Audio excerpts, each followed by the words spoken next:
Soundings presents an unabridged recording of Murder at the Natural History Museum, written by Jim Eldridge, read by Peter Wickham.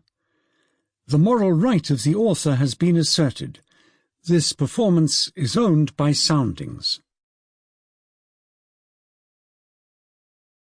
Chapter 1. London, August 1895.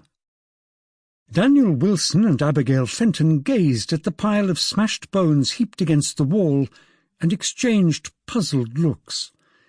They were an interesting pair, contrasting in looks but of one mind in almost everything. Daniel, an ex-Scotland Yard detective in his mid-30s, famed for his work on the Jack the Ripper investigations, was tall and well-built, his rugged features made more so by his slightly broken nose veering to one side. Abigail, an internationally renowned archaeologist famous for her work on the Egyptian pyramids, but who now concentrated on criminal investigations alongside Daniel, her partner in life as well as detection, was also in her 30s. She was tall, slim and elegant, her long reddish hair cascading down around her attractive, almost feline face.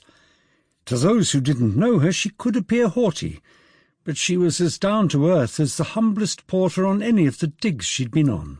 Lying amongst the bones was a piece of cardboard with the words, "Because of he that betrayeth," scrawled in block capitals. "It's an iguanodon," said Evelyn Scott, the curator of the Natural History Museum. Or it was, before someone attacked it. They were in the museum's huge grand hall, shielded from the eyes of the general public by a series of temporary screens. The rest of the grand hall beyond the screens was filled with skeletons of dinosaurs of all sizes, along with the fossilised remains of other prehistoric creatures, all part of the museum's recently opened The Time of the Dinosaurs exhibition, which extended to two smaller rooms off the grand hall. Evelyn Scott was tall, thin and pale-faced, her pallor emphasised by having her black hair pulled back into a knotted bun, and smartly attired in a long black dress.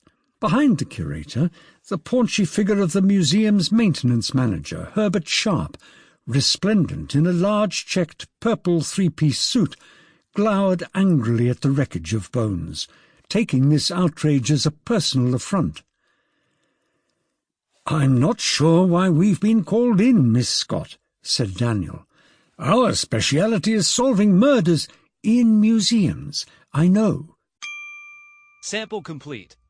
Ready to continue?